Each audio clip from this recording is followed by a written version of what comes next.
Buenas noches y bienvenidos una semana más a La Alameda, en la recta final de esta temporada, y en un programa en el que vamos a intentar hablar, como siempre, de las cosas que creemos que le interesan a los malagueños.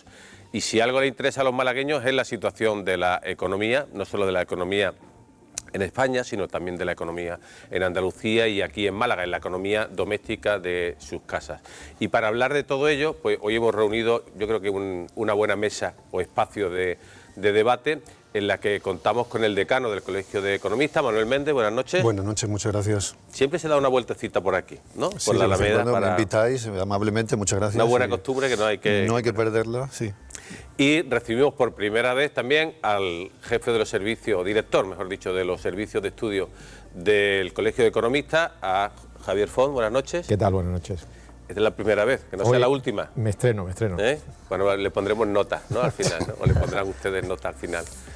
Seguro que Espero aprobar. Nos va a aportar muchas cosas. Y 4 periodistas, entre ellas la afamada periodista y premiada con el premio Málaga de Periodismo, Nuria Triguero. Enhorabuena. Muchas gracias. ¿Qué tal? ¿Cómo pues muy contenta. Esta ceremonia de entrega del premio? Pues muy contenta, muy emocionada. Hombre, esto no pasa todos los días, desde luego. Así que una vez que pasa, pues hay que disfrutarlo. Así bueno, que, pues si alguien se lo merecía, Nuria Triguero, ¿no, Javier? Por supuesto, aunque le falta la invitación. Hombre, eso está pendiente. Eso está pendiente. La verdad que se lo merece, no se lo merece. Bien, y también contamos con Alberto Gómez. Buenas noches. Y Ana Pérez Brián. Buenas noches, Manolo. Y bueno, pues vamos a empezar. El otro día, en la sesión de control del Congreso, nos vamos a ceñir a Málaga sobre todo, digo, porque no vayan a creer que vamos a hablar mucho de política nacional, pero vamos a empezar por aquí. El otro día, en la sesión de control del Congreso, el presidente Pedro Sánchez hacía una revisión o un análisis de la situación actual y hablaba de... Yo creo que, recordando incluso aquella frase de España va bien, pues dijo que España va bien, ¿no? Y que crece más que en ningún otro país de la Unión Europea. Es decir, hay una serie de indicadores que hacen pensar que la economía está bien. Dentro de este ruido que hay siempre en la política en los últimos años, uno se pregunta, porque además da pie a ello muchas veces, ¿es verdad todo eso que dijo el presidente? ¿Abro fuego yo? Sí.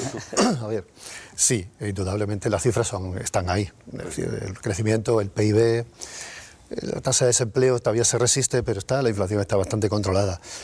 A mí, al hilo de eso, voy a decir un semanario que en principio es independiente, como The Economist, sacaba ayer, que coloca de 37 países y estudia 5 variables: Producto Interior Bruto, comportamiento del mercado de valores, por capitalización creo que se refiere más bien, inflación y desempleo. Y nos colocaba España el primero. Pues sí, España, me parece que va Dinamarca, Grecia, Italia, Colombia. Alemania queda en el puesto 23 y Estados Unidos en el 20, Suiza en el 9. Es decir, uno diría, vale, yo tengo un pero que hacerle ahí, pero no he podido analizarlo. Por ejemplo, el desempleo compara cuarto trimestre del 2023 con tercero del 24, y en España el tema turístico siempre el tercer trimestre es importante, con lo cual no sé qué desajuste puede ser. Lo mismo con el PIB, no puede comparar cuarto trimestre porque no hemos cerrado. Al hilo de eso, yo no voy a desautorizar a un semanario tan, digamos, prestigioso. Los números que nos dan es que sí. Lo que pasa es que en España tenemos una serie de carencias estructurales que nos va a dar la cara antes o después. Un gobierno, además, para atajar ese tipo de déficit que tenemos, pues hay que hacerlo en épocas de bonanza. No podemos hacerlo cuando estemos, no digo en crisis, pero en una recesión, en una época mucho más ralentizada. El mercado laboral es rígido, no incita a la contratación, la regulación es un poco caótica, se legisla mucho y mal, no es de calidad. El tamaño de las empresas es muchísimo más pequeño que en la Unión Europea, que ya de por sí es pequeña. A nivel internacional es verdad que tanto la Unión Europea, y China se están planteando los modelos económicos, el informe Draghi del verano está ahí. Entonces, siendo la economía estando bien, tenemos que estar muy atentos a que esos factores no se ralenticen. Y la deuda pública.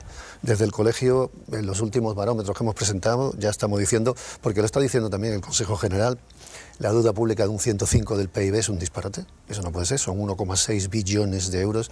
Y eso impide, incluso ante desastres naturales como hemos tenido la Dana, impide que el Estado se pueda endeudar para atenderlos. No digamos si tuviéramos, no digo una pandemia, pero algo equivalente. Entonces, y eso además lastra los presupuestos vía intereses y que no suban más, porque entonces ahora tenemos una bajada. Entonces, sí, los números están ahí, pero hay que estar atento a que no nos podemos confiar, no nos podemos confiar. Sí, uno se extraña, Javier, de la sombra, mejor dicho, por lo menos a mí, que es verdad que los datos son buenos, ¿no?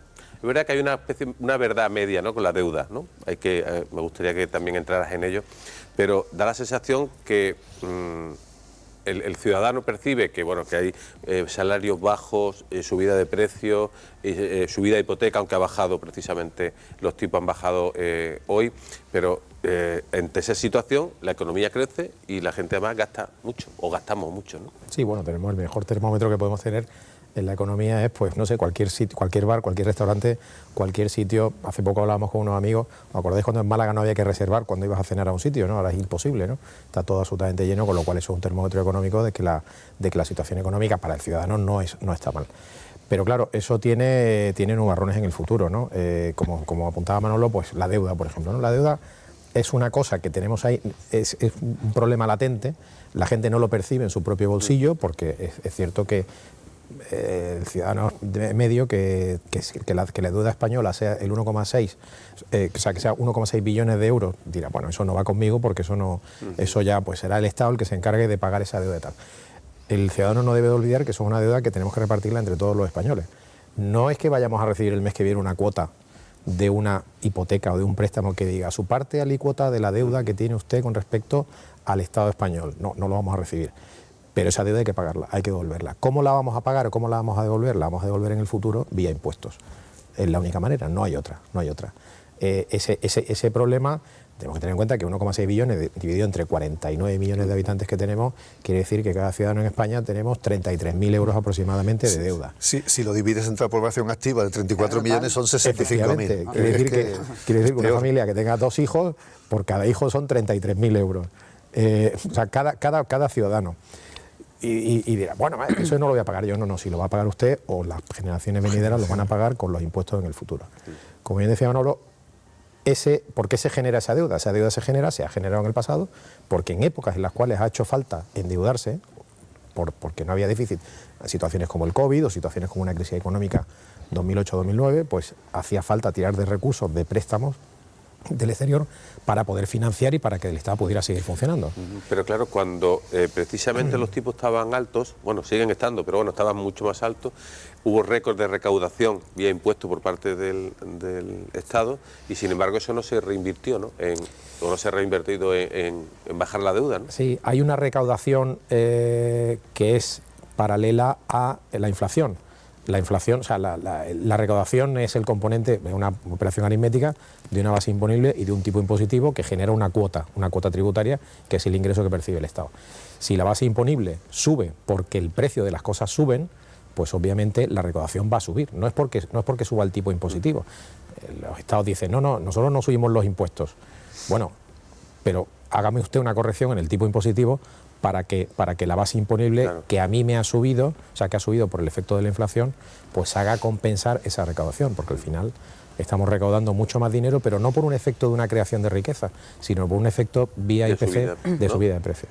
De todos modos, Javier decía... Bueno, Nuria, te he mirado antes porque digo, cuando estaban diciendo una deuda por cada miembro de la familia, pues tú no ves la deuda que tienes. No, sí, pero yo más que en la deuda y en los datos macro que sin duda, bueno, pues están ahí, pero comentabas que el consumo está muy alto y que las familias, que las economías domésticas notan esa buena marcha de la economía. Pero yo disentiría, es decir, te pediría si eso realmente es así cuando estamos viendo que el sueldo medio en Málaga sigue en el vagón de cola, que no sube, prácticamente ha subido un poquito más en el último año, pero está en los 20.000 euros, que el 20% de los trabajadores son pobres.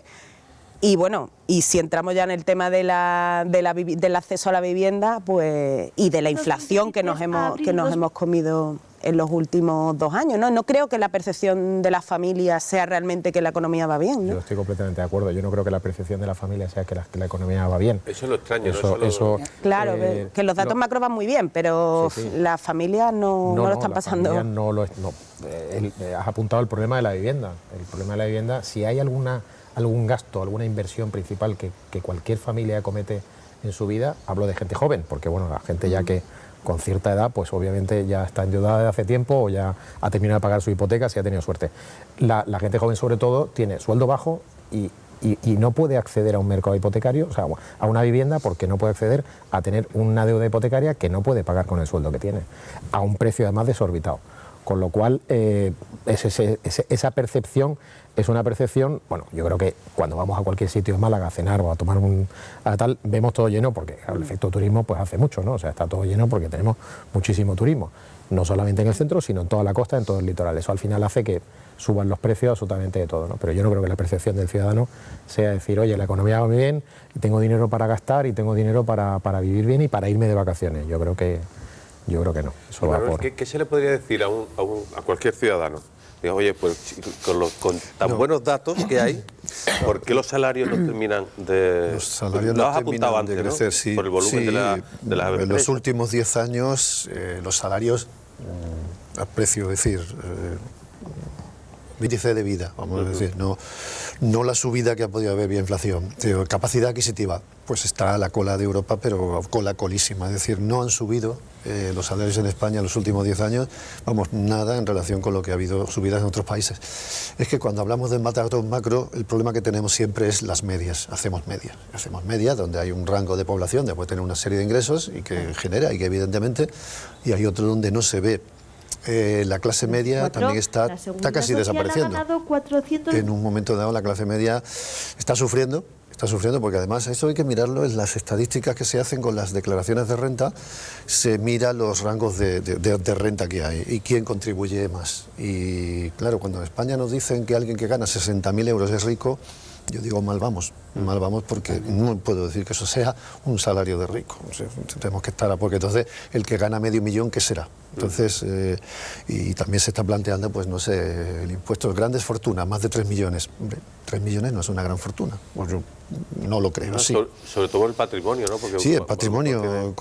¿Qué ocurre con el tema de los salarios? ¿Es un tema de cultura empresarial o a qué achacan que los salarios no terminen de subir? Hombre, hay un componente que el empresario que pague 1.000, y no digo que 1.000 por decir una cifra o 100, porque no sea, pues tiene 34, 35 euros aparte. Es decir, cuando a alguien le cuesta 135, pero el trabajador ve que le dan 98, pues dice, bueno, claro, ¿qué ocurre? Entre lo que me descuenta, digo, más o menos una proporción, lo que me descuenta de Seguridad Social, lo que me descuenta de IRPF, claro, ahí depende del tramo donde se encuentre, y que al empresario le cuesta un 34% prácticamente más, pues es evidente que al final el tema de la Seguridad Social, se dice que si el sistema está en crisis o que si está en quiebra, da igual, al final el Estado lo va a tener que pagar, da igual que lo saque de vía pensiones, y nos tenemos que pensar que al final lo que se cotiza es otro impuesto, es un impuesto al trabajo, me da igual la vía de impuesto, la que tú pagas impuestos como una contraprestación, bueno, sin contraprestación, perdón, al Estado, y lo que pago vía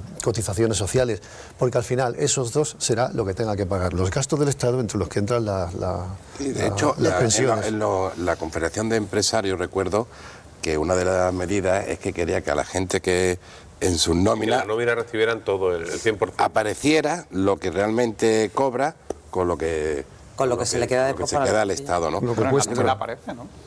No, pero lo que le cuesta a la empresa. en mano. Ah. Porque Sí, así también vería lo que tiene que... entonces, Digo, el ejemplo que he puesto, yo le doy al trabajador pues 135 y ahora tú coges, te quedas con 98 y el resto se lo das al Estado y dirá, hombre, esto es un atraco. Y ahí te duele más. Igual que le duele ahora al empresario. De todas maneras... ya viene es verdad todo... que aparece el IRPF, ¿no? Lo que no aparece es el coste a la empresa. Aparece el salario bruto. Eso Sí, pero aparte las del... cotizaciones de la Seguridad Social, Aparte de la- que hay un hecho preocupante y lo apuntaban tanto Manolo como Nuria, que es la participación o la realidad de la clase media, ¿no? Yo creo que cada vez la clase media está adelgazando más, sí. toda esa masa de población que realmente es la que construye un país, la que saca adelante un país en momentos de crisis, la que impulsa la economía, yo creo que cada vez está más reducida, y el dato que daba Nuria, ¿no? Lo da Nuria, lo da Cáritas, lo da Bancosol, lo dan todas las asociaciones que están a pie de calle y a pie de barro, que es que no puede ser sostenible una sociedad donde el 20% de los trabajadores son trabajadores pobres. Es decir, que ni siquiera con 2 empleos, con 3 empleos tienen la posibilidad de acceder, bueno, pues a eso tan básico como es una vivienda, y que tienen que invertir más de la mitad del salario en poder acceder no a una vivienda, sino a un alquiler que en la mayoría de los casos tampoco cubre las expectativas. Claro. Hay una segunda parte y eso es, voy a decir, culpa de las empresas, que bueno, que algo que todo el mundo hay que repartir culpas. El tema de la formación de capital. Tampoco España es un país que potencie esa formación de capital. A ver, yo siempre pongo el ejemplo, ¿quién es más eficiente? ¿Una persona que ara su campo con un par de bueyes y un arado? ¿O el que se sienta en un tractor John Deere con aire acondicionado y un rota? Evidentemente el otro, lo es mucho más eficiente. Entonces, si al mismo trabajador se le dan medios de capital más eficientes, o sea, mejores, es evidente que es más eficiente. Si gana más y produce más a la empresa podrá pagarle más. Entonces es también la pescadilla que se muerde la cola. No conseguimos formar ni capital de activos, y el capital humano también hay que decir que las empresas se encuentran ahora mismo, y lo hemos puesto de relieve en algún barómetro, de que hay empresas que quieren contratar y ahí no encuentran perfiles. Es decir, no hay un desfase entre lo que la empresa quiere y lo que el mercado está dando ahora mismo. Y eso hay que achacarlo también a una falta de formación del trabajador o de, bueno, cultura, lo que queramos. Pero por eso decía que tenemos una serie de carencias que, aunque los números sean los que son, dicho aparte, que no se me olvidó antes decir, que el Estado está contratando, es decir, el tirón del empleo viene vía Estado, que eso no es preocupante, pero es verdad que todas estas carencias de nuestra economía, que son seculares, porque esto lo arrastramos desde hace décadas, pues tampoco se le está poniendo arreglo.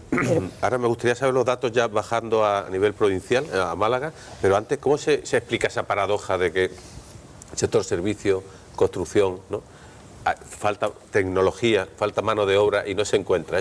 Esa paradoja, como sabemos, teóricamente la teoría no la sabemos, ¿no? Pero dice, ¿no hay forma de arreglar eso? Bueno, el sector servicios, por ejemplo, nosotros somos muy demandantes, o sea, el turismo, que es nuestra principal oferta, al final el trabajador lo que opta es por un trabajo que no sea, el trabajo de la hostelería es duro, el trabajo en la construcción es un trabajo duro. Al final pues opto por un trabajo donde consiga mayor rentabilidad, donde consiga mejor salario. No es un trabajo bien pagado, y entonces ni en sector servicios ni en hostelería. Al final, todas las empresas de hostelería y construcción también, porque obviamente en la construcción en los años 2008, 2009, anteriores a la crisis de 2008, el trabajo en la construcción estaba muy bien pagado porque no había mano de obra, y cualquier persona que trabajaba en la construcción ganaba un dinero que no ganaba, por ejemplo, en la hostelería. Es más, trabajo con poca formación, con muy poca formación, con lo cual es un trabajo que es muy fácil cambiarte de sector sin tener que adaptarte a un nuevo sector porque no te hace falta ese conocimiento, ¿no? Volviendo un poco también a lo que apuntaba, yo creo que el problema también de los salarios bajos en este país es por la radiografía del tamaño de nuestras empresas. Nuestras empresas son empresas pequeñas, más del 90% de las empresas son empresas pequeñas o muy pequeñas, son micropymes, son autónomos, con un empleado, de 1 a 5 empleados. Esa es la radiografía normal de esa empresa. Esas empresas tienen poca capacidad de inversión para conseguir productividad por cada trabajador. Es la única manera, bueno, la única, o una de las principales para conseguir productividad es que haya formación, que haya una formación en capital, como dice Manolo. Pero no, tiene que haber esa formación. ¿Pero no creéis que también hay un cambio cultural? Que ya hay mucha gente, sobre todo gente joven, que no está dispuesta a trabajar una serie de horas por un salario X. A meter la cabeza, esa frase tan típica de los... Claro, a meter 12 horas, a cobrar partes negros, o sea, cosas que antes estaban totalmente incorporadas a la rutina, que la gente ya no las acepta y no las admite. Eso sí, ese cambio cultural lo vemos desde el mundo de la empresa, lo vemos perfectamente, ¿no? Sí. En entrevista de trabajo, cuando lo primero que preguntan es, bueno, ¿y qué horario hay? Pues, el salario emocional, como dices. Es que antes en la entrevista de trabajo no se preguntaba ni el salario. No, exactamente. Daba vergüenza. Pero ese cambio es a mejor. No me parece mal, ¿eh? Bueno, no me parece mal, no me parece Estamos mal. de acuerdo en que eso es a mejor. Es regular, es un contrato...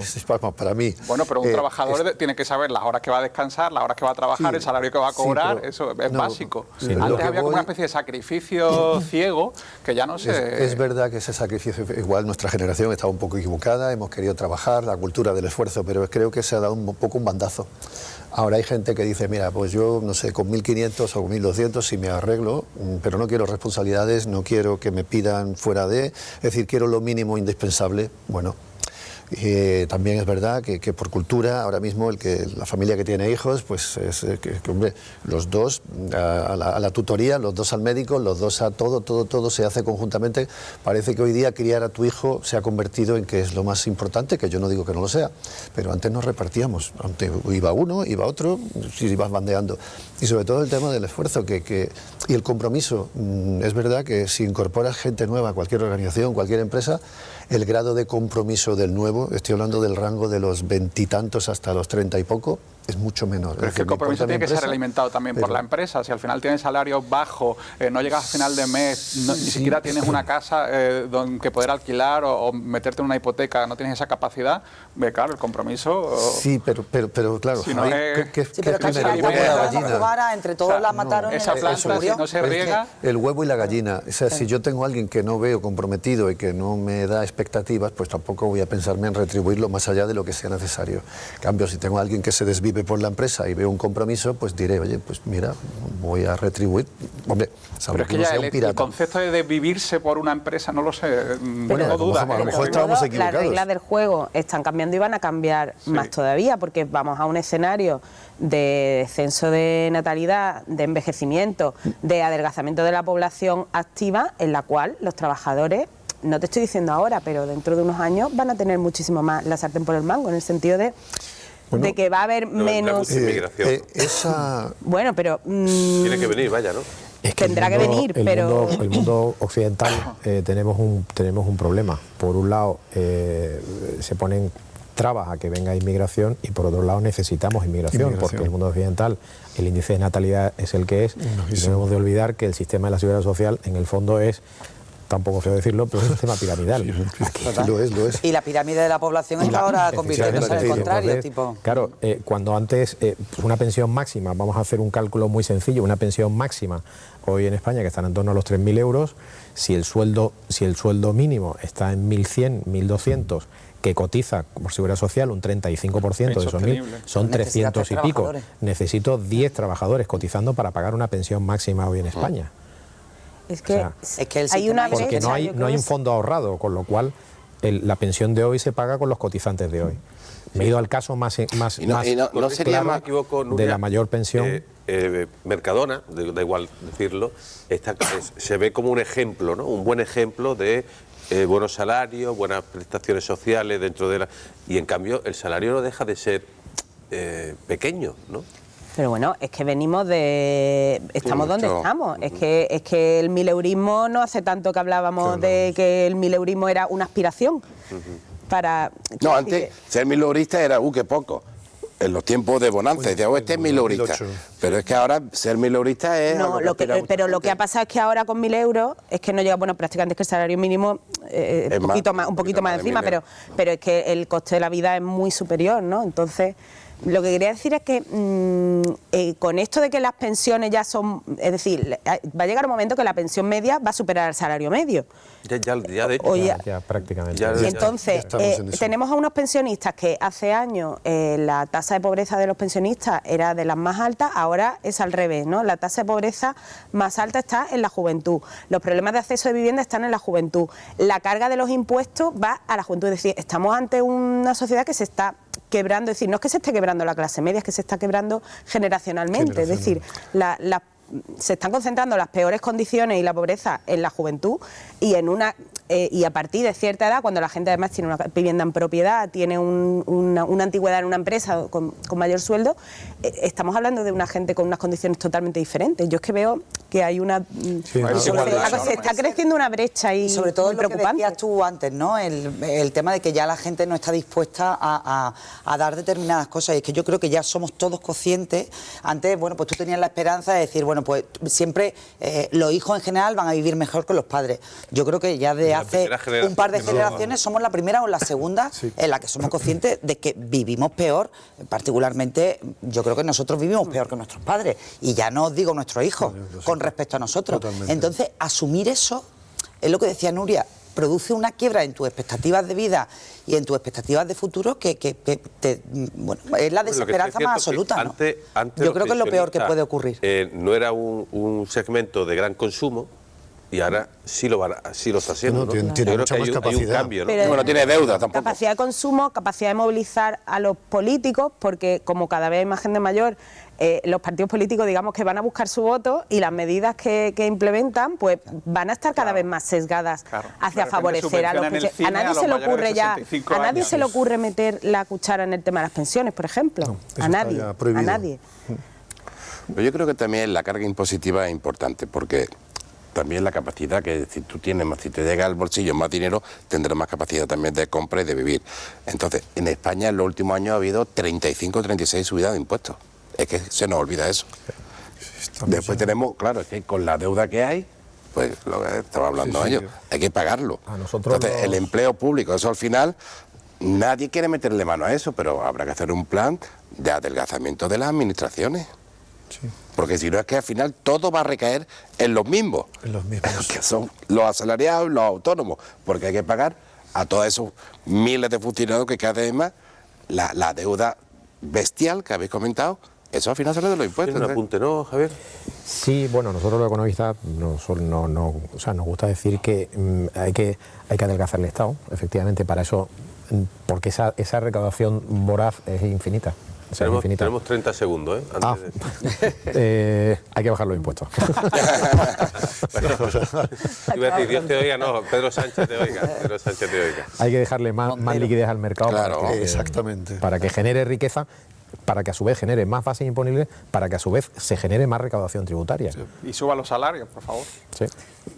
Bien, pues nos quedamos con esa idea. Ahora vamos a retomar con los datos de Málaga. Vamos a hacer una pausa y volvemos enseguida para seguir hablando sobre eso que nos interesa tanto como es el bolsillo y la economía doméstica. Volvemos enseguida.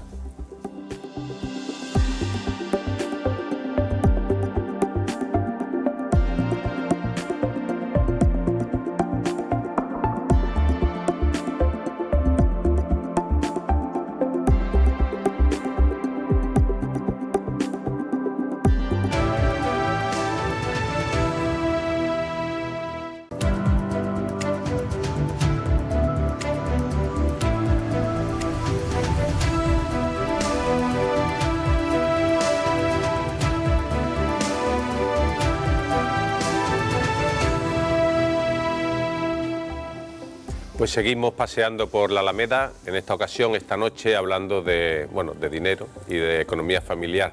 Y para ello contamos con el decano del Colegio de Economistas, Manuel Méndez, y con el director del Servicio de Estudio del propio colegio, Javier Font, y 4 grandes periodistas, Ana Pérez Brián, Alberto Gómez, Nuria Triguero y Javier Recio. Y nos habíamos quedado, Javier, en los datos, en avanzar un poco los datos de cómo va a acabar el año en Málaga, la economía malagueña, y qué perspectiva hay para el año que viene.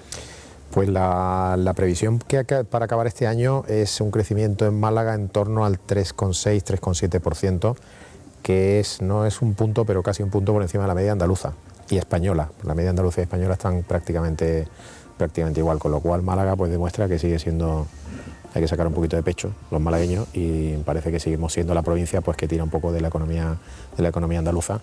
Y la previsión para el año que viene, bueno, la previsión está pendiente un poco pues de la situación geopolítica, del entorno que todos conocemos, pues en Oriente Medio, la economía en Europa, que en fin anda un poco tocada, sobre todo Alemania y Francia, sobre todo la inestabilidad política que tiene Francia.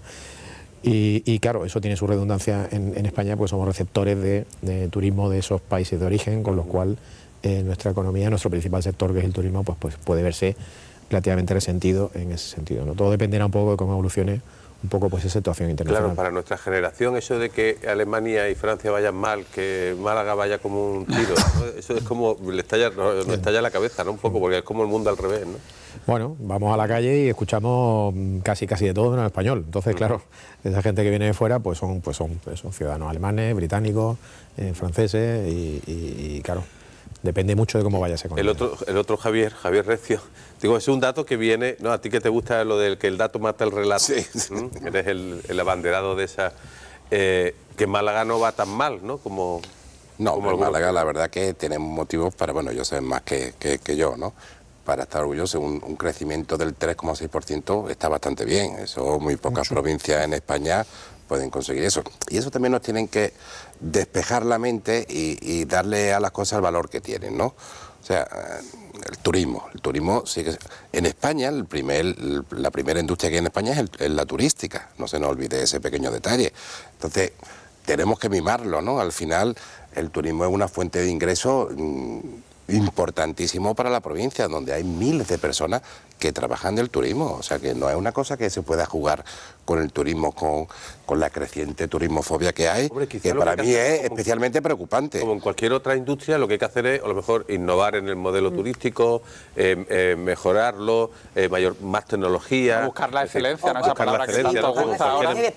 Y después también eso que llevamos intentando desde hace décadas y que no conseguimos es bueno, pues buscar también industrias alternativas. Yo creo que precisamente la excesiva dependencia del turismo, a pesar de que bueno, que genere miles de puestos de trabajo, el turismo al final lo que recorta a una familia cuando está en crisis o cuando no tiene el suficiente dinero para llegar a fin de mes es la escapada, en el turismo, lo que sea. Entonces sí Pero que tendríamos que buscar ¿El qué? Así que el turismo, hacer turismo se ha convertido en un bien de primera necesidad, ¿eh? Bueno, Sí, pero Recio, no tanto. No, te lo estoy diciendo por lo que estabais hablando antes. Recio, no tanto. Acuérdate. La gente más joven no está dispuesta a renunciar, que me parece muy bien. Cada Bueno, uno no está dispuesta a renunciar, pero porque no tiene una casa.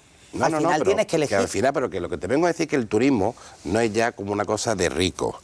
O sea, el turismo se ha democratizado. El turismo se ha democratizado todo y lo que pasa es que es muy complicado.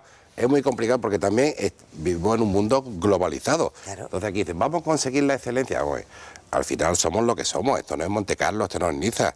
O sea, tú tienes que tener unos precios competitivos porque está demostrado también que si te vas, Mira lo que si te hablábamos pasas de precio, la gente deja de venir. Claro, de hecho hay una Porque bajada del turismo por Pues la escúchame, subida de pues, precio de los a Por hoteles. eso digo que tenemos eso es lo que que estoy tener diciendo. un poco los pies en el Claro. suelo, saber dónde estamos y mantener la industria que es importantísima en Málaga. El Bueno, tema del y turismo... yo- a mí- perdón, Sí, sí.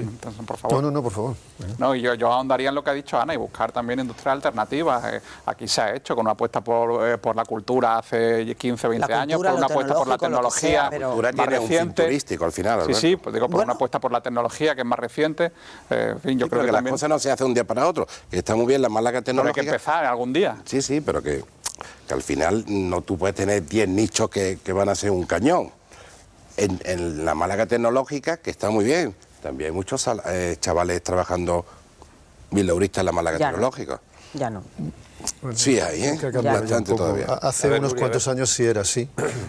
Ingenieros No, con 1.200, el salario de los 1.500, ingenieros- y No ahora- me refiero a los ingenieros, Sí. que después de ingenieros hay Pero- mucha gente pero que además, también Javier, ten en trabaja cuenta- en la Málaga tecnológica, que no son solo ingenieros. Ten en cuenta que ahí influye las empresas que están desembarcando, que traen gente de fuera y con precios de fuera. Entonces ahí sí, ese es un mercado que se va amoldando. Es decir, el sueldo de aquí se va acercando más a lo que pago la empresa fuera, porque evidentemente si no tengo una competencia me voy allí y además hay demanda.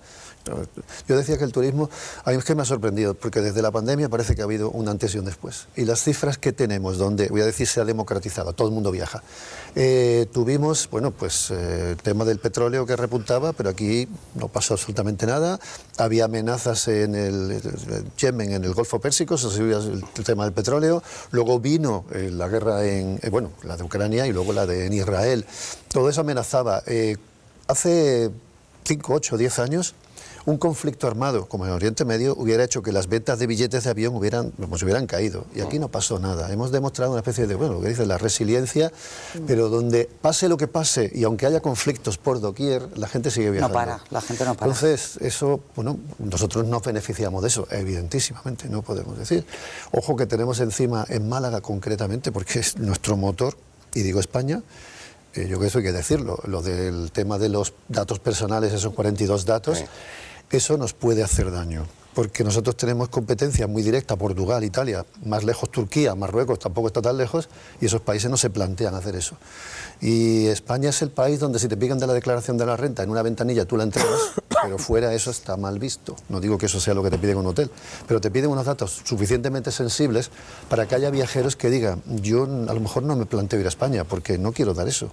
Y eso aquí sería, pues bueno, no digo letal porque ya no puedo decirlo, porque he visto que ha habido cosas más graves y no ha pasado nada, pero bueno, es un tema que tenemos que estar como ¿Qué se... datos los que piden crees que puede tener más impacto? Son 42 y aquí habla de esta tarjeta, incluso el acompañante. A ver, parecerá una tontería, No, pero una tontería. la relación con relación con el acompañante, ahora que digo, que si voy con una amiga es mi sobrina, es mi qué, o al contrario, es que hay una serie de datos donde fuera no sé, bueno, si llevo un coche que matrícula, todo, es decir, es una radiografía. No sé tampoco, además, si realmente esos datos sirven realmente para prevenir, porque si sirven para prevenir, podemos elegir, pero si no sirven siquiera o no se van a utilizar, porque también pasa muchas veces que el Estado absorbe información, pero luego no se prevé. Entonces, vamos a ver dónde estamos. Está pidiendo hasta el IBAN, ¿no? Hasta el IBAN de la cuenta corriente. Eso, para detectar a un terrorista, pues, ya me dirás para qué sirve, ¿no? Y después, una reflexión. Aquí cada vez hablamos más del tema de la ley de protección de datos. Yo no he recibido nunca en mi vida tantas llamadas de compañías intentando venderte cosas. Y aparte, el gran número de estafas que se están produciendo. La estafa de la DGT, de la renta. O sea, ¿qué está pasando? Pero eso quiero decir, la digitalización de la vida pues conlleva eso, Ya, un aumento del cibercrimen, Javier, eso es normal. Hace 10 años tú no lo hacías todo por internet. Pero si tú te Ahora ves sí. obligado a dar datos por doquier en todos lados, eso al final se filtra. Pero no por los datos que den en el hotel, Javier, Bueno. porque tú, ¿cómo pagas ya? Con el móvil, ¿verdad? Que eso Bueno, era algo porque- impensable hace 10 años. En el hotel puede haber también gente que venda datos.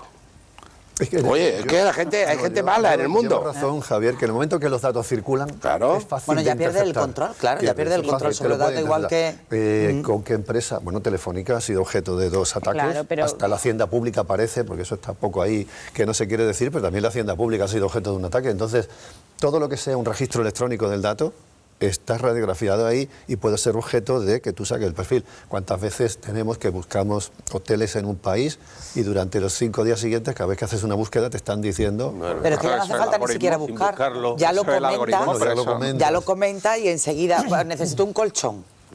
Pues Y, te salen y a anuncios los de 2 colchones. minutos está leyendo eso- cualquier entonces- cosa y ya pero eso tiene no tiene anuncios nada de que ver colchón. con los Pero eso datos son algo- de bueno, los no, hoteles, ya, ni nada me parecido. refiero a la O sea, forma, ya. es que, Pero es la forma de vida de... claro, la de hoy que- digitalización, claro. quiero decir, Pero pues estoy claro, hablando de tenemos- los hoteles, pero ¿y cuántos datos das tú voluntariamente en cada página web, en cada red social? Damos los datos, Acepta los todo. regalamos sin, Claro. sin cuestionarlo. Es decir, Acepta en este cookies. caso es verdad que es obligatorio, pero y todos los datos que damos voluntariamente, es verdad que hay hackeos que se venden datos, pero bueno, eso es la ciberdelincuencia. Pero es verdad, dicho una cosa que me llama mucho la atención, porque es verdad que es que aquí en España, bueno, es que va a alquilar un piso y te piden las 3 últimas nóminas, el arrendador, ¿no? Por ejemplo. Puede tener sentido ahí No, no, para sí, saber, sí, pero, pero no es digo verdad eso. que Pero que aquí se damos los circula. datos, Sí, sí, damos sí, los datos sí. con una No, alegría en España. No sé si será la igual en declaración, todo. no, la declaración de la renta, que para muchas La vida cosas laboral. inocuas, y dame la declaración de la renta. Y bueno, O mandar bueno, el DNI por WhatsApp. Dice, para hacer una reserva, mándame el DNI por el WhatsApp, DNI que por es una WhatsApp, auténtica locura. Que exactamente no tiene ningún filtro ni nada. Es verdad que en eso no tenemos esa cultura en otros países. En general, los anglosajones y los nórdicos eso lo tienen muy claro. Yo comparto la información mínima y la que no me niego a darla, no pasa nada. Ya. Vamos a entrar un poco en un debate ya. Os pido que vayáis la chaqueta y corbata que traéis de colegio, de nos la economistas, quitemos. os lo vayáis quitando un poco. Modelo turístico, vamos, que tanto está en el debate, Javier. Muy focalizado en la vivienda turística, ¿no? Que parece como el demonio el causante de todos los males de la crisis de la vivienda.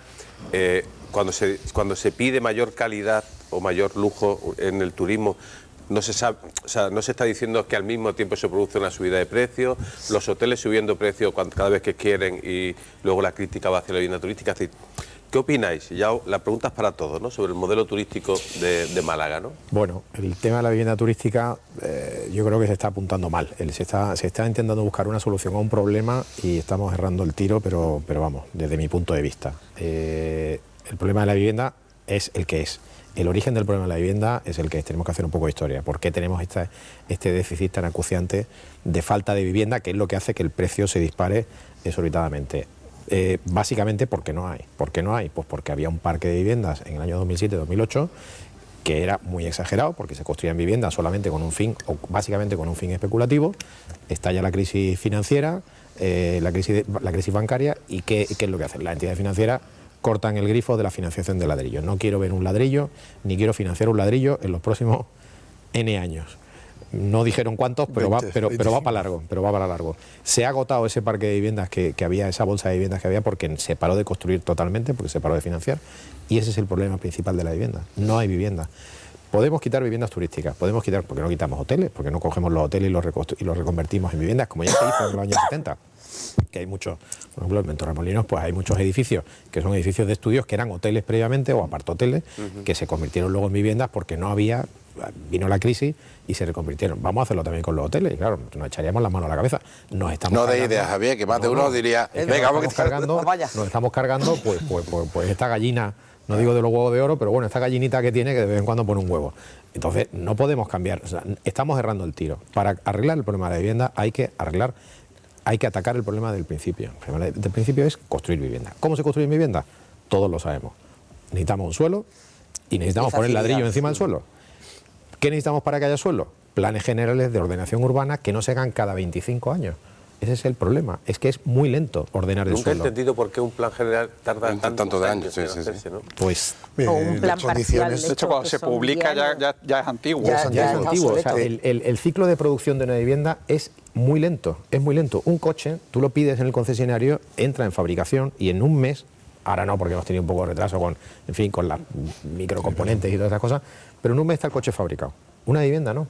Una vivienda tarda años en construirse. Desde que un señor decide invertir un dinero en comprar un suelo, en que ese suelo sea urbanizable, en que tenga una licencia de obra y hasta que entregue las llaves. Que se tarda más en ese proceso burocrático que en la propia construcción de la vivienda. Al final son un par de años, ¿eh? Pero el proceso burocrático puede durar, lo dicen los promotores, 10 años, dicen, pero bueno, es una barbaridad. Y lo que ocurre es que cuantos más años dures, más riesgo tienes de que venga una caída de precios, de que los precios de los materiales suban, como es el caso. Claro. Entonces, yo cuando me dan la licencia, a lo mejor tengo que tener el suelo como 3 o 4 años. Bueno, yo no puedo haber hecho, o sea, sobre el coste del suelo, no puedo haber hecho una estimación de cuánto me valen mis viviendas, porque las voy a tener que aumentar el precio, claro, sí o sí, porque en ese tiempo me han subido los materiales, ha subido todo.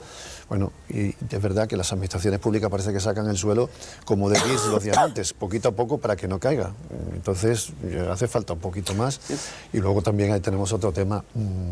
Hablamos de construcción, pero tenemos el parque de vivienda de alquiler, que como dice Javier, es verdad que el vacacional no es el problema, puede ser no es el... Bueno, puede influir, ¿no? Sí, influye, evidentemente, no algo. es el gran problema. Exactamente, no es donde... yo francamente creo que la ley de vivienda que se pensó, se diseñó evidentemente para proteger al inquilino, que está muy bien, yo creo que le está haciendo un flaco favor, es decir, es al contrario. Hay propietarios que perciben que el arrendamiento de largo plazo no es seguro por todas las ventajas que se le dan al inquilino, y antes incluso que irme al vacacional la cierro y no la tengo. Claro. Y además la quito del mercado. Claro, en Barcelona, donde creo que esto es paradigmático, el mercado de alquiler está cayendo por los suelos, es decir, no hay viviendas en alquiler, porque haya habido muchas más, bueno, un tema muy ideológico y muy politizado evidentemente, y se está viendo. Entonces, si se interviene el mercado, pues el mercado reacciona a lo mejor a la contra de lo que uno espera, y no se puede... Es que lo llamativo es que siendo la vivienda turística una vía de acceso al turismo a personas con menos recursos, ¿no? Porque muchas familias no pueden irse de vacaciones a un hotel, ¿no? Y cosas de todo. Sea desde los partidos de la izquierda los que más atacan a la vivienda turística, ¿no? Es verdad que hay que regularla, ¿no? Porque, sí, bueno, porque yo creo que también es verdad que es un elemento que encarece el parque de viviendas en alquiler. O sea, eso es evidente cuando yo tengo casos, aquí lo he contado alguna vez, tengo casos amigos que les han subido el alquiler 300 euros para ponerlo de vivienda vacacional. Ya, lo que pasa es que hay eso no podemos ignorar. Pero hay un problema de base, que lo estaba diciendo Manolo también, que el problema de base no es que la vivienda turística automáticamente encarezca el alquiler.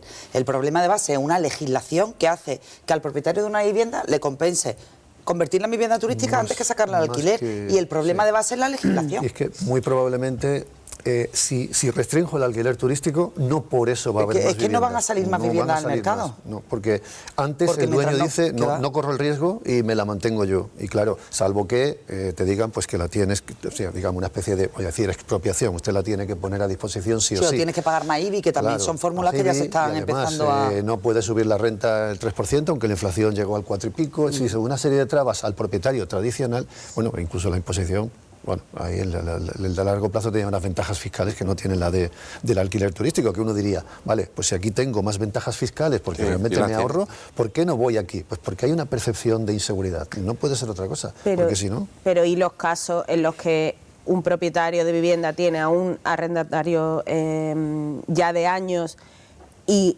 le rescinde el contrato porque la va a pasar al alquiler turístico? En ese caso no hay una percepción de inseguridad, no hay una percepción de que sí le va la a hay, perjudicar a otra la vida. escala, pero sí la hay. La gente tiene miedo de que le echen de su casa cuando está de No, alquiler. me refiero al Claro, no, pero ella lo dice esa de la otra argumentación- parte. Sí, lo sé, que lo esa estoy- la he argumentación, entendido. sin dejar de ser cierta, también. perdón, el problema de base es cierto que hay una ley que tuvo muy buenas intenciones, pero que ha salido el tiro por la culata, eso es cierto. Eso. Pero yo creo que la vivienda turística sí está agravando ese problema. No es una causa, pero sí es un agravante. Porque en los casos en los que, ya te digo, un propietario ya tiene una vivienda alquilada, hay un elemento de una tentación muy grande de, oye, me voy a este otro modelo Que ganabas que antes voy a 12 ganar meses, ahora lo X. ganas en Claro, pero 3. y yo te Eso pregunto, está ahí. ¿y eso es legítimo o no?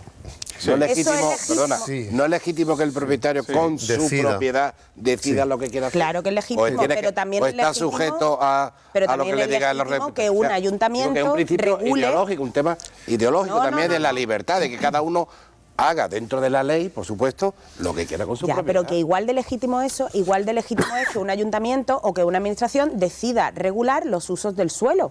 Eso es Ya, pues por eso, ¿Eso es pero comunismo, si al final- regular el suelo? No, pero eso se eso hace en un plan general, ¿no? Claro, sí. Lo que Entonces, tiene si ahora que sacar es, si decidimos... sacan más suelo, habrá más vivienda, ¿no? Ya, pero en las viviendas existentes, un ayuntamiento es legítimo que también diga, oye, yo no quiero que todo el centro se me vacíe de ciudadanos, por ejemplo. Pero es que yo creo que eso es no lo que ahora mismo pero el pero ese ayuntamiento- no es el verdadero fin del ayuntamiento. Es que yo creo que la Es que yo vivienda creo turística que el se debe regular ayuntamiento- también por eso, No, por un modelo turístico, mira, yo por un creo modelo Yo de que, ciudad. perdón un segundo, Cuando yo dice creo que el ayuntamiento, dice ayuntamiento, alcalde, yo creo que el ayuntamiento, los ayuntamientos, lo que han puesto es, por su incapacidad e incompetencia, porque al final han sido las administraciones las que no han hecho VPO durante años y años y no ponen más suelo en el mercado, han puesto el señuelo de la vivienda turística. Pero los culpables son la vivienda turística. No.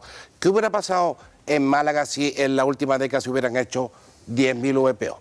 O en las 2 últimas décadas. ¿Estaremos hablando de verdad de las viviendas si turísticas? estamos de acuerdo en que no, pero es que habría que estamos de haber acuerdo, pero construido ponemos el más viviendas señuelo y el protegidas. culpable Sí, es ese. Hombre, Pero no, es que nadie y- dice, es que Nuria, No, sí Nuria lo lo ha hace. explicado muy bien, es que nadie dice que sea el culpable, dice que es un agravante. Es un agravante, Un sí. agravante en el parque, Pero en el puede tema, haber- en el encarecimiento de los que precios del además- parque de vivienda. Y en que además alquiler. creo que por el tema de que hablábamos del modelo turístico, que se ha quedado un poco ahí a medias, pero el modelo turístico, ¿qué modelo turístico queremos?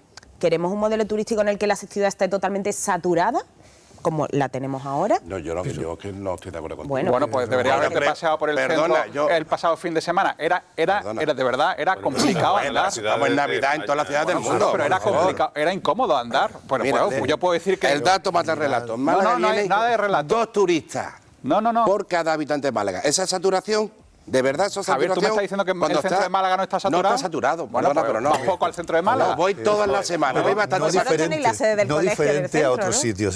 Yo iba a decir una cosa Yo de lo creo que es un comentaba- fenómeno global. De lo que estaba comentando Nuria. Vamos a ver, yo creo que bueno, lo decía Javier al principio, los economistas también, en general, estamos tenemos una visión un poco decir liberal y pensamos que el mercado se regula, que las administraciones públicas deben de intervenir lo mínimo. Yo creo que el alquiler turístico, esto es un sarampión, esto es un sarampión, porque hay gente que efectivamente dice, yo tengo mi inquilino, me ha ido bien, me paga, parece solvente, pero quiero, porque me han dicho que aquí se gana mucho más y que si me pagas 1.500 yo puedo sacar 3.000.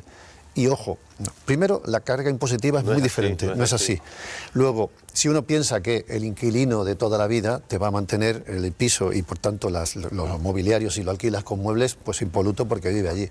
En el alquiler vacacional hay que cambiarlo cada año y pico. Y eso mucha gente que se va al vacacional no cae, que piensa que me van a entrar 3 o 5.000 euros, voy a pagar los gastos que sea, Y luego lo tengo que comido por pagar lo servido. plataformas, tengo que pagar gente que limpia, si se queda un día, pues sábanas, si se quedan 3 días, pues cambiaré 1 o 2 veces. Entonces, al final, creo que esto, el propio mercado dirá, oye, a ver, esto no es tan atractivo como me parecía. Y el Tan propietario, mágico, claro. tan mágico, efectivamente. Entonces, creo que el mercado, antes o después, se regulará. Además, hay una, o sea, yo creo que los datos no se están utilizando bien, porque, por ejemplo, hay muchas viviendas que están registradas como viviendas turísticas que no están En uso teniendo turístico. actividad económica. Exacto. Es decir, Sí, bien porque, por ejemplo, yo puedo tener mi vivienda registrada como vivienda turística y que sea la mía personal, ¿no? Es lo por que si pueda acaso, eso pasar en el futuro o efectivamente. por lo que pueda ocurrir, ¿no?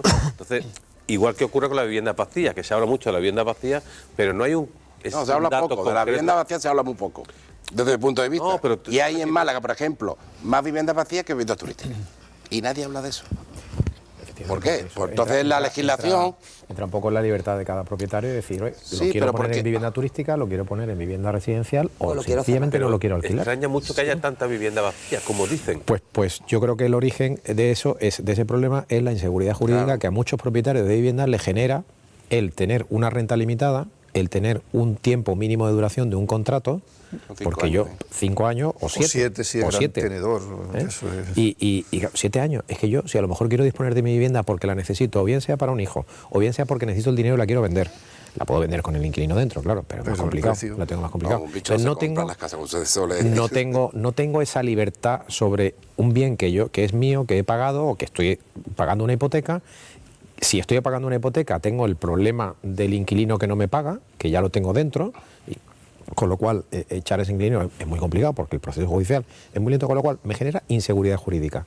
A igualdad de condiciones, ya no es una cuestión económica, a igualdad de condiciones, un propietario de una vivienda probablemente lo que quiera es ponerla en alquiler vacacional, porque tiene el cobro asegurado, 100%, y porque puede disponer de su vivienda al día siguiente de que se vaya el último turista que ha entrado en la vivienda, con lo cual tengo disponibilidad total sobre un bien que es mío. En cuanto regulemos, en cuanto intervengamos el mercado, hace efectos muy perversos. A corto plazo funciona, pero a medio y largo plazo nunca funciona. La historia económica nos ha demostrado que nunca ¿Tenéis funciona ejemplos? eso. O sea, hay ejemplos. Escucha, El caso desde el mira, precio, iba a decir, desde el precio de trigo en Roma, así digo intervención, cuando se interviene al final te da. Es decir, la intervención no funciona y tampoco se puede legislar como se dice en caliente. Perdona, ¿Qué efecto más perverso hace, por ejemplo, la limitación de viviendas turísticas? Que la vivienda que ya tiene una licencia turística, el precio se acaba de incrementar en un porcentaje muy superior al que el precio Por que el esa hecho de vivienda tener la tiene, licencia. por el hecho de tener esa licencia. Claro, ya no va a tener menos competencia. Con lo cual ya hemos incrementado artificialmente el precio de esa vivienda. Porque esa vivienda va a ser mucho más rentable en el futuro o no, porque puede ser, oye, que este modelo de turismo, de vivienda turística que tenemos, pues tenga los días contados, parece que tiene recorrido, pero nunca se sabe lo que puede Tú ocurrir. planteabas el tema del modelo turístico y yo siempre he defendido que hay que verlo como un problema global, como una situación global. ¿Qué haría yo para aumentar la arca de los ayuntamientos? Una tasa. Yo pondría una tasa turística. Está en todos sitios. Es que cuando tú vas a cualquier ciudad del mundo, al final pagas Totalmente. y ya está. No, O sea- yo no le veo un problema, por ejemplo, al tema de la imposición de la tasa turística. Hay que ver qué tasa turística, Hombre, claro. claro, no va a poner una puede tasa ser de un 10 euros un precio por disuasorio noche, para eso que va. la gente no venga, ¿no? Y sobre todo una tasa que llega a la ciudad, Claro, que pero sea es que finalista para la efectivamente, ciudad. porque es un problema para una población que tiene no es tan acuciada como en Málaga, pero sí en sitios costeros, por ejemplo, donde la población en un mes se duplica.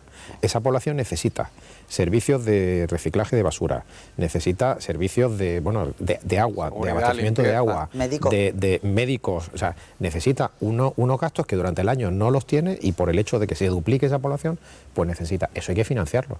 Y si el que viene es el turista, pues habrá que financiarlo. Sí, con Vía lo cual- parte del turismo. No me parece mal. El problema es que, claro, ¿qué precio ¿Qué le precio se ponemos a esa pone? tasa? Bueno, pero en toda Europa, ¿no? Parece que... Pues Sí, hay muchas está ciudades rondando que 2, están- 3 2 euros. 3 euros la noche, Sí. no lo veo una cosa que... No es una cosa que vaya a disuadir Pero ¿por para qué que un entonces turista... creéis que para la un turista Junta se no venga. resiste a la tasa turística? ¿El qué, perdón? ¿Por qué pues, creéis entonces que Porque la Junta se resiste a la tasa sostiene turística? que, por ejemplo, la mayoría de visitantes que tiene Málaga... La mitad. O la mitad son andaluces. Entonces es como imponer a tus vecinos, a la gente de tu propia comunidad, que- una tasa por visitar otra provincia.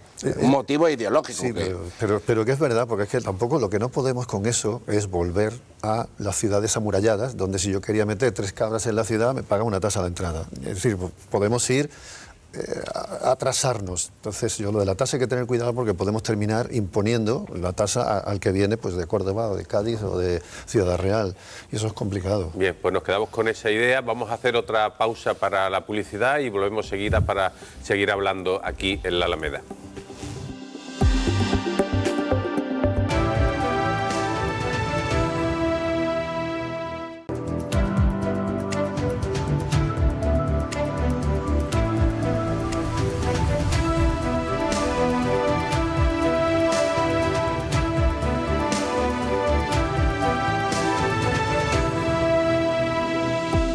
Pues seguimos paseando por la Alameda hablando de economía y lo estamos haciendo con el decano del Colegio de Economistas, Manuel Méndez, y con el director del Servicio de Estudios, Javier Font.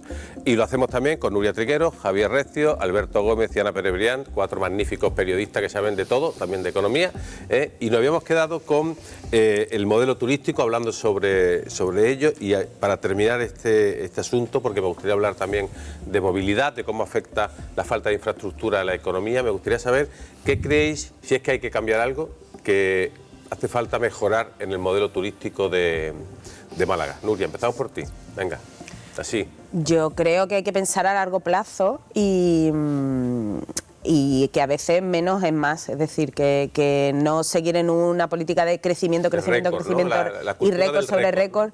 Es decir, que tenemos algo muy valioso, que yo coincido en que el turismo es un sector al que hay que mimar, y precisamente porque hay que mimarlo, quizá no hay que caer en una sobreexplotación de los recursos. Javier. Yo creo que el modelo turístico de Málaga y de la provincia es un éxito. Entonces hombre, habría que retocarlo, pero yo las cosas que funcionan no haría experimentos con gases. Alberto. Yo creo que se puede producir un desajuste si es verdad que asumimos esa cultura de récord, de un récord tras otro, y la ciudad no crece al ritmo que crece el turismo. Y ese desajuste puede ser un caldo de cultivo peligroso. Yo insisto en que sé que Málaga iría a la contra, porque las cosas están como están, pero habría que intentar buscar la fórmula de otro tipo de industria. Ya lo hizo Málaga una vez y lo puede volver a hacer otra vez sin problema. Tú siempre volviendo a la historia, ¿no? No, es que es verdad. Tan fácil, ¿no? No es tan fácil, pero en Málaga, fue una auténtica potencia siderúrgica y textil. No te digo que lo vaya a ser ahora, pero de la absoluta nada. Manuel. Yo creo que ya se ha cambiado, ¿eh? Es decir, en los últimos años, y la prueba es la desestacionalización. El turismo ya no está concentrado en sol y playa, junio, mayo, junio, julio y agosto. Bueno, de hecho, agosto ya no es el mes más fuerte. Efectivamente. Pero ya tenemos el turismo de congresos, reuniones, el turismo de golf, tenemos el turismo del enoturismo o la gastronomía, tenemos el turismo del interior de actividades salario libre. Marítimo todavía, fíjate que no hay, Málaga está abierta al mar, pero esa parte todavía no está cuidada. Se ha cambiado y eso es fundamental. ¿Por qué? Pues porque cuando llega octubre, noviembre, no se cortan los contratos como ocurría antes y la cifra de paro caía a pico. Ahora mismo tenemos el turismo durante todo el año, eso es fundamental. Luego, respecto a la masificación que decíamos antes, claro, ¿qué quiero? Menos turistas y que gasten más, pero ojo, también eso provoca... Claro, porque coloquialmente es como concentrar la gallina de los huevos de oro, los huevos en la misma cesta. Es decir, está muy bien.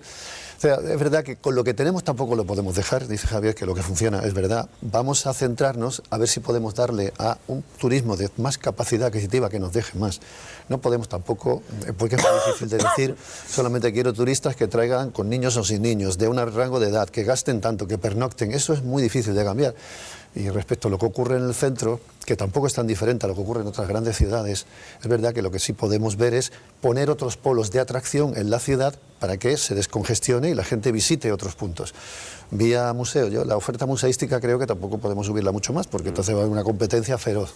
Pero bueno, creo que se ha hecho un cambio ya en el modelo y hay que seguir trabajando en el...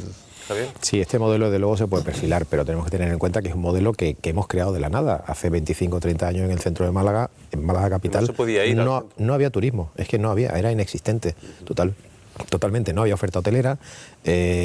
Siempre pensábamos que los hoteles pues estaban en Torremolinos y hacia la costa de Marbella, Benalmádena, Marbella, Estepona, etcétera, pero en Málaga capital no había hoteles. Ahora hay una oferta turística. ¿Por qué? Porque se ha cambiado el modelo, como dice Manolo, se ha roto, se ha hecho que sea un polo atractivo.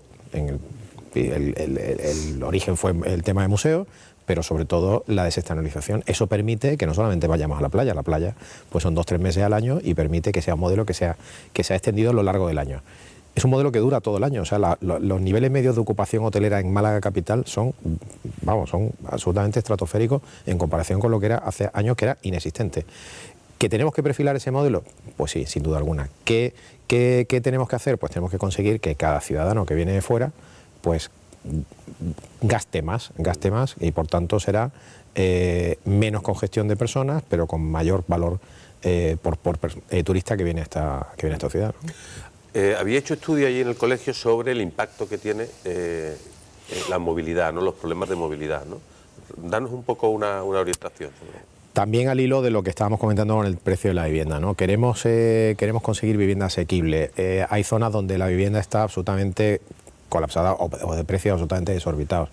La población tiene que irse a vivir a zonas donde ese precio de la vivienda sea menos gravoso para esa persona y por tanto tenga que hipotecarse menos, en fin, pague menos precio al final. Pero tiene que haber una movilidad. Yo no me puedo ir a vivir a zonas de expansión, de un tío Rincón, Añoreta, digo, no sé, Valleniza, Vélez, Málaga, y pegarme luego pues 45 minutos metido en una caravana para solamente llegar al puesto de trabajo. Eso es un problema que no hay. Las grandes inversiones en infraestructura de Málaga Capital pues se hicieron en los años 90 con la ronda, la hiperronda al principio del año 2000, aeropuerto en la década de los 90, pero no se ha hecho más infraestructura. Ahora estamos con el tema del tren litoral, que sería una magnífica vía de descongestión del tráfico de vehículos para que haya mucha más movilidad y sobre todo vertebrar todo el litoral de la costa. Me parece estupendo la opción de llevarlo incluso hasta Nerja, o sea, pero bueno, aquí llevamos toda la vida en Málaga pensando si iba a llegar a Marbella. A mí esto ya de que encima llega a Nerja me parece una cosa absolutamente... Hombre, es llamativo, ¿no? Las declaraciones del ministro, de Óscar Puente, en el Congreso esta semana, dando por hecho que el Gobierno lo va a hacer, ¿no? Yo creo que es muy llamativo porque... Por ejemplo, las instituciones gobernadas por el PP estaban reclamando desde hace mucho tiempo que el Gobierno se pronunciase. Se ha pronunciado y ahora ya es como si se quedaran... Se han quedado un poco descolocados, ¿no? Pero y tanta rotundidad le hace uno dudar, ¿no? Diciendo, ¿será verdad? Hombre, tanta rotundidad, sobre todo teniendo en cuenta que ahí tenemos la hemeroteca que hace 4 o 5 meses venía el secretario de Estado del Ministerio de Fomento, el propio ministro dudaba a Málaga y no tenía... ni idea, es que además es que lo llegó a decir así, ¿no? Que no tenía ni idea de ese proyecto, entonces sorprende ver a Óscar Puente, además yo creo que también tiene que contar con... Óscar Puente en una entrevista que fue con Carlos Alsina dijo que no era ni necesario ni que había una reivindicación. Y apenas también tiene que contar con la personalidad, con la personalidad de Óscar bienvenido. Pero que llama mucho la atención que en un periodo de 4, 5, 6 meses, bueno, pues haya sido ese salto estratosférico, ¿no? De no tener ni idea, venga... Bueno, pero era lo que le pedíamos, ¿no? La sociedad civil, no solo el Partido Popular, sino la sociedad civil, han hecho ese anuncio. No olvidemos que en cualquier caso vamos tarde. Vamos tarde por lo menos 15 años. No exagero, vamos tarde. Yo me quedé unas cifras, son números redondos lo que voy a decir, del último barómetro. La población en el 2022-23 creció en Málaga, la provincia, 26.000 personas. Nacimientos hubo 14.000, significa que 12.000 vinieron de fuera. Pueden ser extranjeros, pueden ser nacionales, no sé. Entonces, Málaga es un polo de atracción. En principio eso es malo, no. Más población significa que van a demandar más bienes y servicios. ¿Eso qué significa? Más empresas que tienen que dar esos bienes y servicios. Más empresas significa más empleo. Más empleo es más bienestar. Vale, ahora, ojo. ¿Eso qué significa? Que tenemos más gente, que tenemos que transportar, que dotar de infraestructuras, saneamiento, gestión de residuos. Es decir, si crecemos pero no se dotan las infraestructuras, mal vamos. Y yo he dicho lo del tren, creo que vamos con 15 años de retraso por lo menos. Y esto estamos hablando de la costa oeste, la este, eso es un desastre. Yo creo que nosotros vivimos el colapso de las carreteras, ¿no? De los accesos a Málaga, hasta que se hicieron la ronda. La ronda. Pero da la sensación como que hubo en un ambiente generalizado de que Málaga había recibido mucha inversión. Ya está, es que yo creo que eso ha ido a nuestra contra. Sí. El AVE, el aeropuerto, las 2 rondas que se hicieron, y dice, bueno, esta gente ya tienen bastante, ahora vamos... Y al final, sí, como dice Manolo, si al final el Málaga es un polo de atracción, pues, oye, es que las cosas son como son y tú tienes que dar respuesta a eso. Yo creo que es una buena noticia, ¿no? Que las 2 grandes administraciones supramunicipales, la Junta de Andalucía con el tercer hospital y el Gobierno con el tren litoral, se hayan comprometido. Ya luego también habrá que analizar los compromisos incumplidos de años anteriores, etcétera, pero se hayan comprometido a realizarlo. Yo sinceramente me cuesta trabajo dudar de que lo que dice Óscar Puente no sea verdad. O sea, porque dicho de esa forma, con esa rotundidad en el Congreso... O sea, pero lo que pasa es que ahora vamos a pensar lo que significa eso. Son muchos años Estamos hablando de por lo menos 8 años o 10. Yo he dicho que llevamos 15. Empezar, claro, No, pero el problema es que, claro, si se hace continuo, preverás lo que ocurra dentro de 15 años que lo pones en marcha. Lo malo es que con las necesidades de hoy proyectes. Entonces, cuando algo se que hace, ya no sirva, que ya no sirve. Y eso ocurre, porque en la obra pública es así. Y ahí tenemos que tener Cuidado, porque Málaga dice, es que podemos morir de éxito. Bueno, no de éxito, es que podemos morir porque no tengamos las infraestructuras. Porque ¿no? Que se puede convertir en un entorno incómodo. ¿no? Incómodo, incómodo.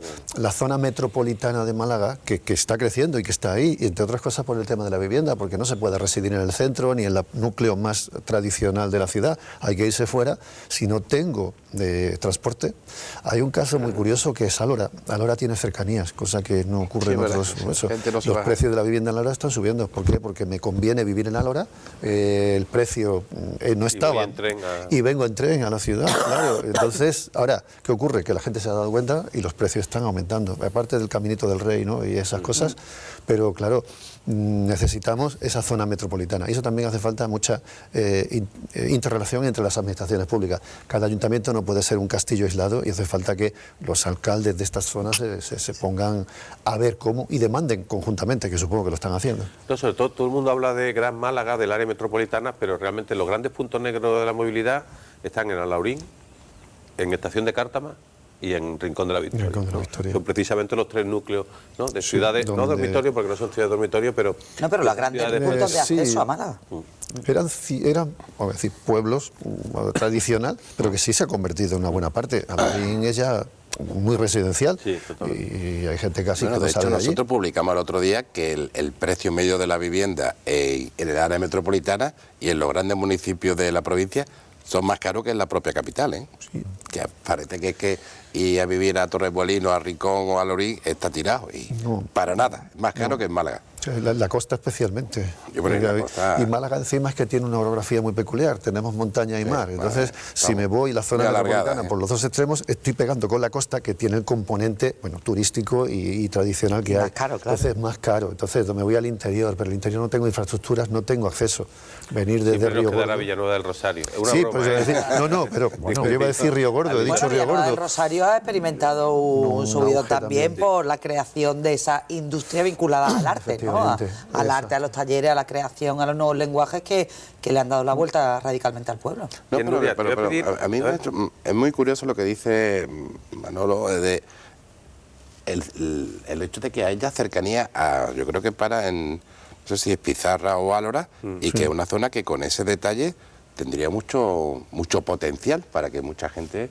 Lo que pasa es que es verdad que en Málaga todos tenemos un poco metido en la cabeza que eso está muy lejos, pero no, porque es que empezamos a tener problemas de gran ciudad. Málaga empieza a ser una gran ciudad, pero nuestra mentalidad general sigue siendo de que no, pero yo quiero vivir en el centro de Málaga, si es posible. Bueno, en Málaga, por lo menos en Málaga, o en Málaga, en el municipio de Málaga, ¿no? Vivir en tu ciudad. Claro, creo que tampoco es delito. Bueno, pero que tú te vas a Madrid, a Barcelona, en grandes ciudades, las áreas metropolitanas... Pero entonces tampoco nos podemos quejar de que tardemos 50 minutos en llegar al trabajo, ¿no? No, sí, te digo porque en Madrid es lo que tarda en ir al trabajo. No, porque Madrid tiene redes de cercanía, Alberto.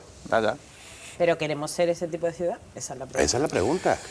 Bueno, el hecho es que nos estamos convirtiendo en ese tipo de ciudad. No hay mucha opción tampoco. No, es que vamos hacia eso. ¿Convertirnos en una ciudad donde tardemos 50 minutos en ir a trabajar? Sí. Si queremos ser gran ciudad. Yo no la quiero, pero vamos a eso, indudablemente. No es lo más cómodo, evidentemente, pero el desarrollo nos lleva a eso. Es que tampoco creo, porque ¿qué hacemos? ¿Volvemos hacia atrás? Pararnos tampoco se puede parar, esto es muy complicado, no es fácil.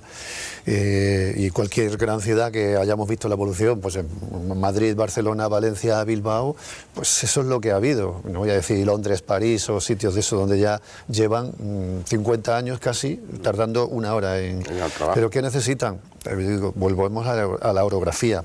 Hacer un cercanías o un metro cuando tú eres llano, como en Holanda, genial, pero hacerlo en Málaga, es que tenemos pueblos repartidos por las montañas. Bueno, eso es complicado. El proyecto que plantea el gobierno, que tiene en la cabeza el gobierno, o al menos eso lo que dicen, no es un cercanías, sino un tren que vaya... De altas prestaciones que llaman, ¿no? Por el trazado de la autopista, que bueno, que eso cambia también el modelo, ¿no? Tradicional de que se estaba hablando siempre de muy cerca de los núcleos urbanos, ¿no? Lo cual es imposible, sobre todo porque dificultaría mucho todo el tema de expropiaciones y de trazado, ¿no?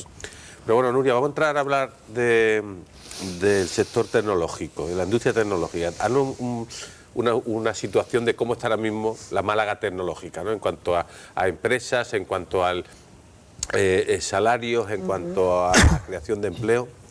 Bueno, Málaga es la ciudad, resaltaba un informe de Ecotec hace poco, que Málaga es la ciudad donde más ha crecido el empleo tecnológico. Creo que el periodo eran 10 años y hemos más que duplicado. O sea, es verdad que veníamos de cifras muy pequeñas, es decir, esto no nos puede llevar a decir, wow, ya estamos como Barcelona, ¿no? Madrid. No, veníamos de cifras muy pequeñas. Pero bueno, en Málaga, de hecho, el sector tecnológico puro, digamos, que es en los epígrafes de la Seguridad Social aparece como información y comunicaciones, en realidad son informáticos, telecomunicaciones, todo esto. Estamos ya en más de 20.000 afiliados en la provincia de Málaga.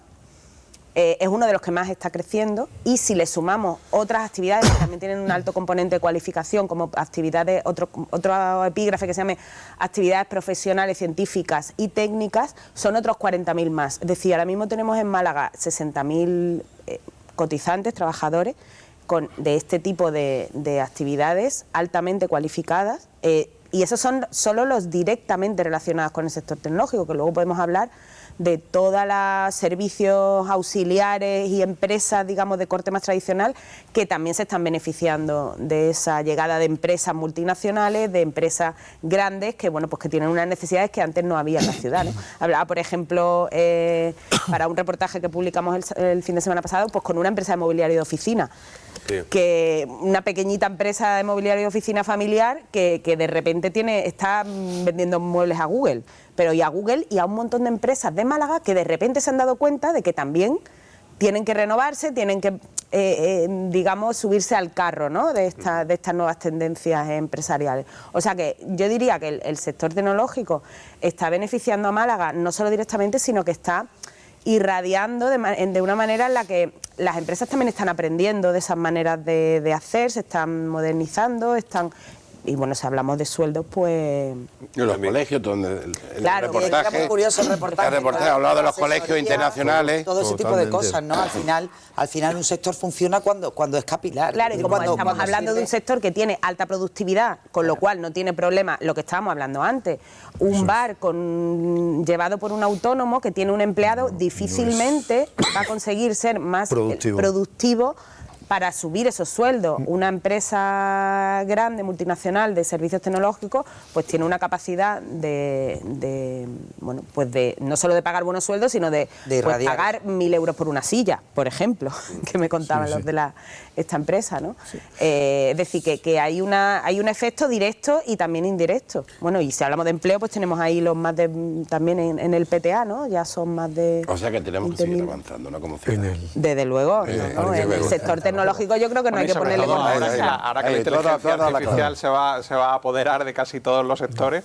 bueno, yo creo que es bueno que nos pille bien preparados, ¿no?, y equipados y con personal cualificado que... Ese es el tema, pues, la formación de si nos van a faltar trabajadores, bueno, ya faltan, ¿no? De hecho, ¿no? Ya faltan, y bueno, pues hay que ir a potenciar la formación, que haya vocaciones y que haya sitios donde formarse. Y sobre todo que seamos capaces de dar respuesta desde aquí a esa necesidad de empleo. Sí, no, lo que iba a comentar, que es que curiosamente hasta octubre, me parece que son los datos, dentro de lo que es el PIB malagueño, una de las actividades que ha remontado y mucho son actividades profesionales de consultoría.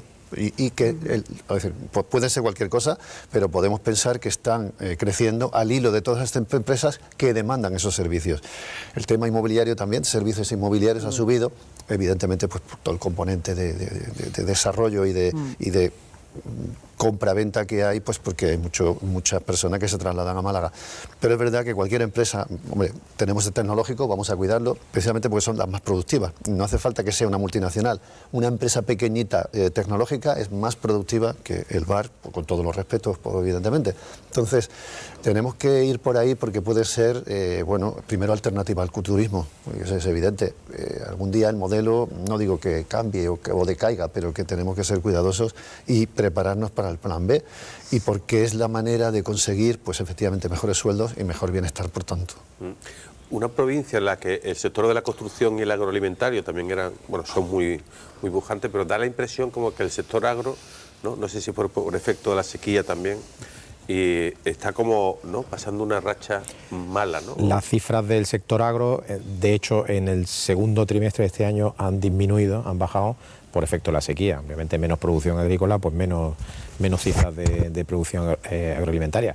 Pero seguimos teniendo un sector agroalimentario en la provincia de Málaga muy potente, más con... Bueno, de hecho yo creo que fue el sector que salvó un poco, ¿no?, la economía durante la pandemia, ¿no? Sí, vamos, el sector agroalimentario es un sector, sufre mucho, porque siempre lo sabemos, ¿no? El agricultor siempre está mirando al cielo a ver si llueve o no. Es un elemento, en cualquier otro sector podemos ver otras variables, ¿no? Pero que llueva o no llueva, y sabemos que cada vez llueve menos, o por lo menos esas las cifras, si nos lo dicen, pues es un síntoma de preocupación. Pero es verdad, es un sector que tiene una capacidad, porque es un bien primario, obviamente, que en épocas de cosecha baja pues puede subir el precio. Lo hemos visto con el precio del aceite de oliva, por ejemplo, ¿no? Eso no ocurre en cualquier otro sector. Que puedas triplicar el precio de tu litro de aceite, de tu producto, porque la cosecha se te ha disminuido a un tercio. Eso en pocos sectores ocurre. Si a ti tú te quieres comprar un coche y hay pocos coches y te dicen el coche vale 3 veces más, tú no vas a comprar el coche, nadie lo va a comprar el coche. Pero con el aceite de oliva y en otros muchos productos agrícolas eso ocurre. ¿Cuáles son las amenazas del sector? O sea, aparte de la sequía, ¿no?, que parece que...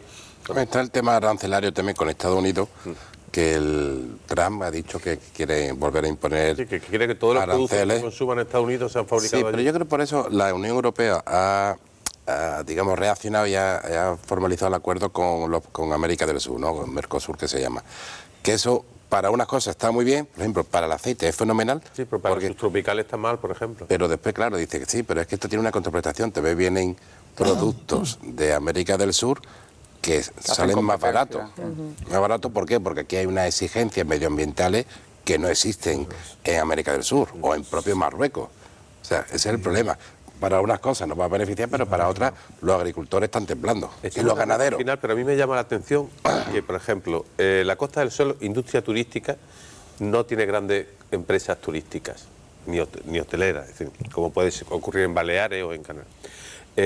Sector agro muy potente, es verdad que hay grandes compañías, pero no tiene grandes, ¿no?, empresas, ¿no? ¿Qué pasa en el tejido? Yo diría que más bien andaluz, ¿no?, casi que malagueño, ¿no? Y español en general. Lo que pasa es que tal vez Málaga y Andalucía en general se da mucho más, lo que decíamos casi al principio del programa, que tenemos empresas muy pequeñas, el trabajador autónomo y como mucho 1 o 2 empleados.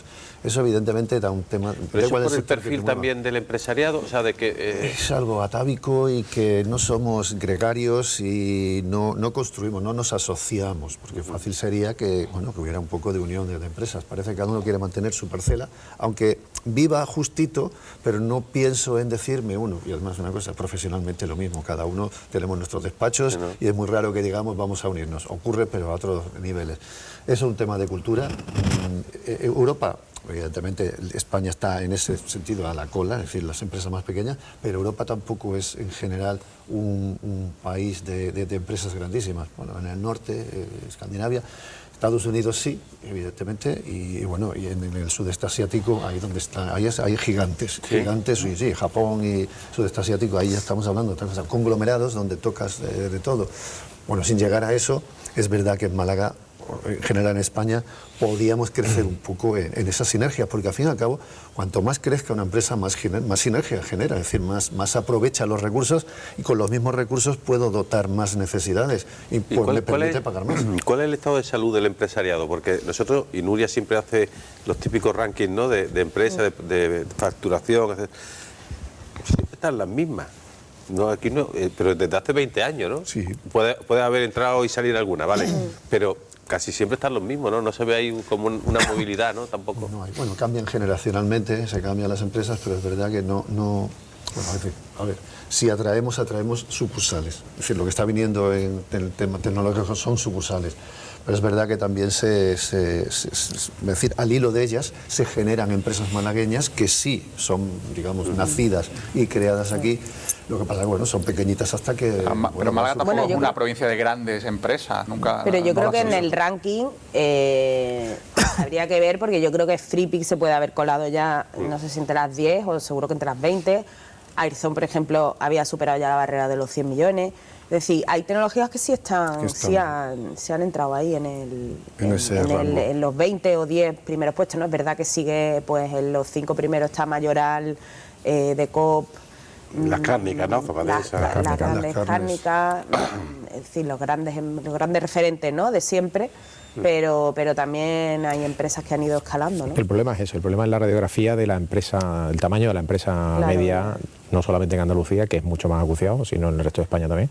Y eso impide, pues eso, lo que decía Manuel, sinergia, impide productividad, impide invertir en capital para que un trabajador sea cada vez más productivo y que además impide subir los sueldos, que al final es lo que todos queremos, que esos sueldos suban. Romper ese círculo, ¿no? Sí, es muy complicado. Al final falta formación, ¿no? Que es el problema de base, supongo, ¿no? La falta de formación de ese empresariado, pero claro, si no tienes productividad suficiente y ganas suficiente, ¿cómo mejoras esa formación? Sí, es cambiar la mentalidad, realmente cambiar la mentalidad. Yo leí hace poco, y no recuerdo dónde, de que alguien hacía el análisis de que en la cultura anglosajona se daba más que uno buscaba su jubilación invirtiendo en empresas. Y no digo que sea en el IBEX 25 y 35, sino en empresas. Acciones, ¿vale? ¿no? Y por tanto había esa dinamización, venía capital de fuera. Las empresas de aquí, atraer capital es difícil, porque ¿quién se va a fiar de un negocio que tiene 3 empleados? Y en cambio en España el ahorro se ha canalizado siempre el ladrillo. Eso es la vivienda seguridad. totalmente. La vivienda. Yo tenía mi segunda, ya sea para vacacional, o sea, para mi uso, vamos, de vacaciones, o porque decía que eso era una inversión. Y eso estaba ahí. Entonces, como nos hemos centrado atávicamente el ladrillo, es difícil que a las empresas le llegue esa financiación exterior, que podía decir, porque a ver, la financiación en banco tiene el techo que tiene, me lo dan o no me lo dan, pero financiación, digo, directamente al accionariado, donde el público, yo tengo un dinero, quiero protegerme para mi jubilación y yo invierto en una empresa y soy accionista. Muy bien, pues muchísimas gracias, Manuel. A vosotros muchísimas gracias. Javier, nos habéis dado Gracias a una vosotros. lección aquí poco más o menos de economía. Bueno. Y gracias, Ana, Alberto, Nuria, felicidades de nuevo por tu premio. Gracias. El premio periodístico de la ciudad de Málaga. Gracias, Javier, y gracias a todos ustedes, y les esperamos la próxima semana.